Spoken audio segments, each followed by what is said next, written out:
Adab memuliakan tetangga.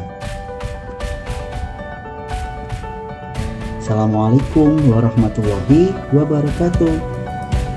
Pada kesempatan kali ini kita akan belajar bersama Ustadz Freddy, yang mana pembelajaran Al-Islam kelas 2. Kita akan mempelajari adab untuk memuliakan tetangga. Sebagai manusia, kita tidak dapat hidup sendiri, anak-anak.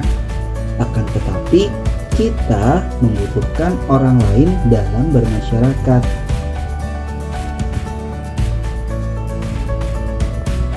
Hadis memuliakan tetangga. Wa ma kana yu'minu billahi wal yaumil akhir falyukrim jarahu. Yang artinya, barang siapa yang beriman kepada Allah dan hari akhir, hendaklah ia menghormati tetangganya. Hadis riwayat Bukhari dan Muslim.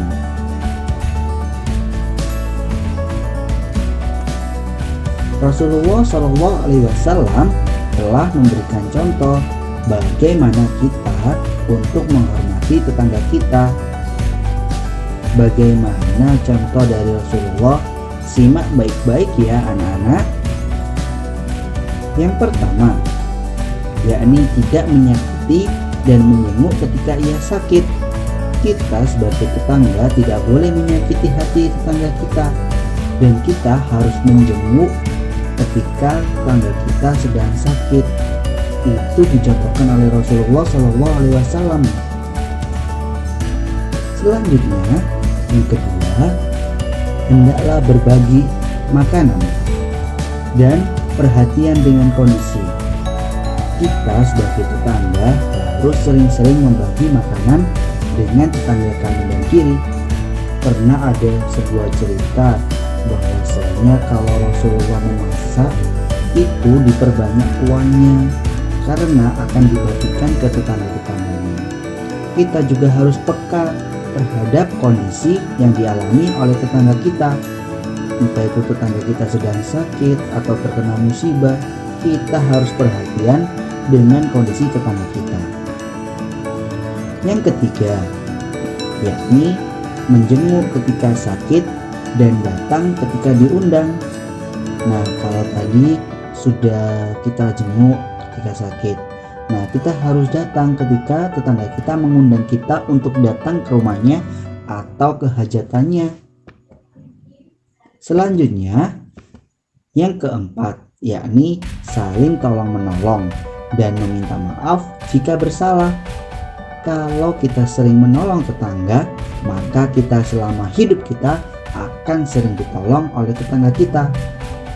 Dan meminta maaf jika kita bersalah. Walaupun kita tidak bersalah, lebih baik kita meminta maaf. Orang yang kuat adalah orang yang bisa memaafkan. Ayo anak-anak, kalau ada tetangganya yang bersalah dengan kita, maka kita harus memaafkan ya.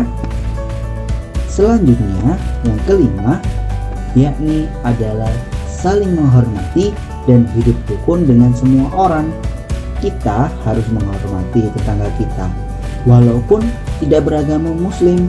Rasulullah SAW mencontohkan kehidupannya di kota Mekah, yang dimana kota Mekah tidak hanya umat Muslim saja, tetapi ada kaum Nasrani, ada kaum Yahudi. Tetapi Rasulullah SAW selalu hidup rukun dengan mereka selama tidak mengganggu akidah kita.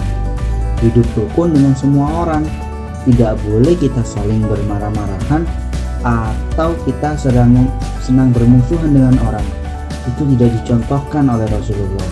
Yang dicontohkan adalah selalu hidup rukun. Selanjutnya, yakni adalah menciptakan suasana nyaman dan tentram, dan tidak membicarakan kejelekan tetangga kita. Kalau kita sudah menciptakan suasana yang nyaman dan tentram, apabila tetangga kita sakit, maka kita tidak boleh menyetel musik keras-keras. Terus kemudian kalau ada tetangga kita sedang punya hajat, juga kita harus membantunya. Nah, tidak membicarakan kejelekan.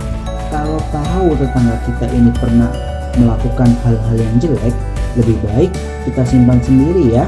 tidak boleh diceritakan ke orang lain. Nanti Allah marah ke kita membuka aib tetangga kita. Nah,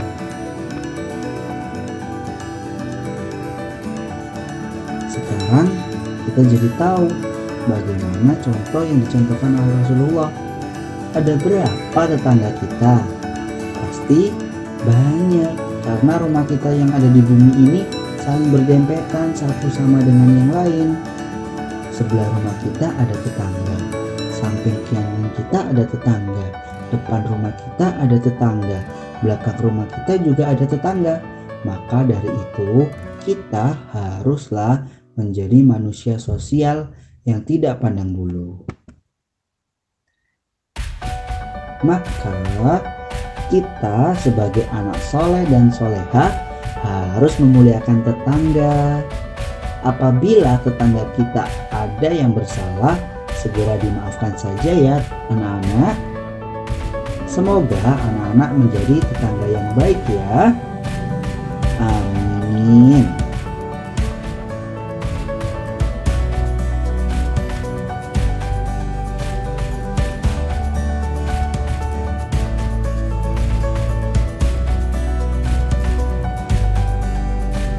Materi yang selanjutnya yakni adalah payung. Kemarin Ustadz suruh sudah belajar. Sekarang kita bahas yakni adalah azan dan iqamah. Nah, pasti kalian semua sudah pernah tahu kan? Pasti pernah dengar kan azan itu? Nah, apa itu azan dan iqamah? Mari kita bahas pada pertemuan kali ini. Azan, sebuah panggilan sempurna khusus orang Islam sebagai tanda waktu sudah masuk sholat fardu. Biasanya yang mengumandangkan azan disebut muazin, yakni orang yang mengumandangkan azan. Sedangkan iqamah adalah sebuah tanda bahwa sholat akan segera dimulai. Biasanya waktu iqamah ini menunggu setelah sesudah azan, dan ada juga waktunya untuk menunggu iqamah. Nah, syarat menjadi muazin, hayo, tidak semua orang loh bisa menjadi muazin. Hanya orang-orang tertentu dengan syarat-syarat kriteria tertentu. Apa saja? Yang pertama, yakni beragama Islam. Seorang muazin harus beragama Islam. Yang kedua, syarat muazin adalah seorang laki-laki. Hanya laki-laki saja yang diizinkan untuk mengumandangkan azan. Yang ketiga, sudah akil dan balik. Akil dan balik itu sudah dewasa atau sudah bisa membedakan mana yang baik dan mana yang buruk. Selanjutnya yakni tertib lafadznya. Jadi kita sebagai anak soleh soleha harus tahu bagaimana lafadz azan. Harus urutannya harus tertib. Kemudian sudah memasuki waktu sholat. Jadi kalau belum memasuki waktu sholat, seorang muazin tidak boleh mengumandangkan azan. Kemudian azan harus menggunakan bahasa Arab. Tidak ada azan yang menggunakan bahasa Indonesia atau bahasa yang lain. Azan menggunakan bahasa Arab. Nah, bagaimana lafadz azan? Ayo kita dengarkan baik-baik ya.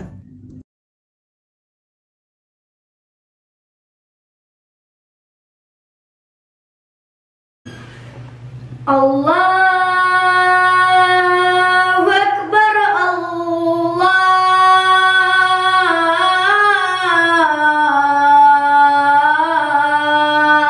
Akbar, Allahu Akbar,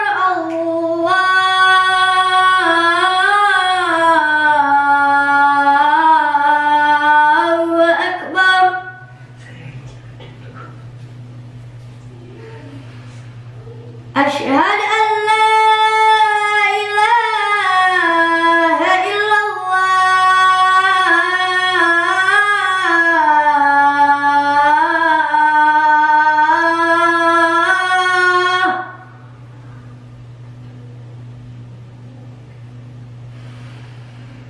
Asyhadu an la ilaha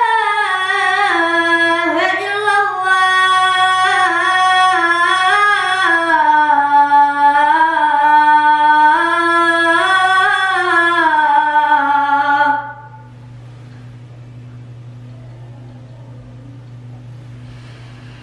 Asyhadu anna Muhammadar Rasulullah.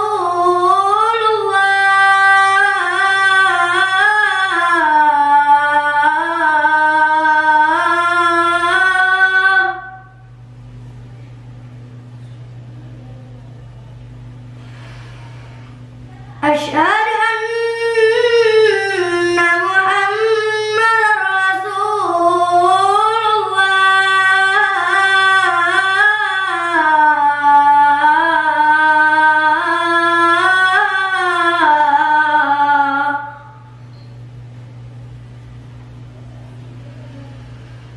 Hayya 'alas salah.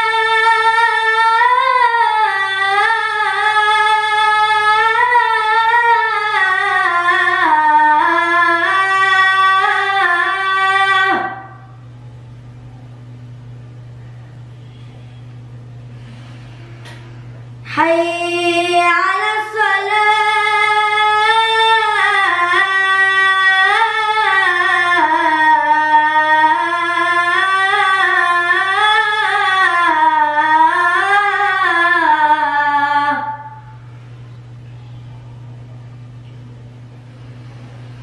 Hayya 'alal falah.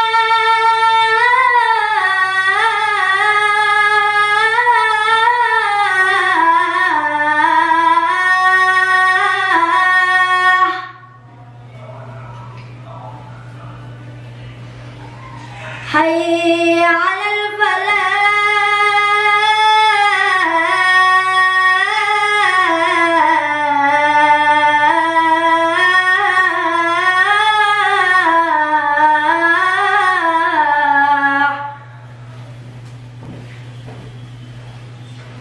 Allahu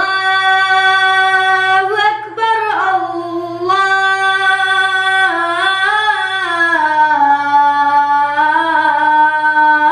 Akbar. La ilaha illallah.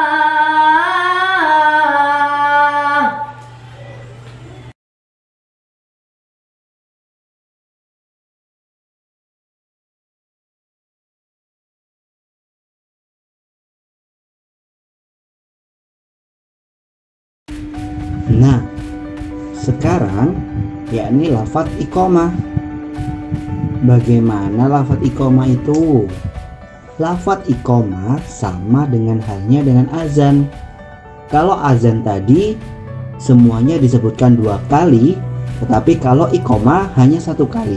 Oh iya anak-anak, kalau lafadz azan di sholat subuh ada tambahannya. As-sholatu khairum minan naum. Artinya sholat lebih baik daripada tidur. Nah, sekarang lafadz iqamah. Dengarkan Ustadz baik-baik ya. Allahu Akbar, Allahu Akbar. Asyhadu an la ilaha illallah. Asyhadu anna Muhammadar Rasulullah. Hayya 'alas salah. Hayya 'alal falah. Qad qamatis salah, qad qamatis salah.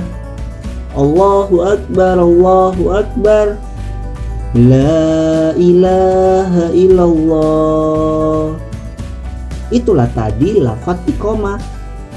Hanya ada penambahan qad qamatis shalah yang dibaca 2 kali, yang artinya sungguh sholat akan ditegakkan.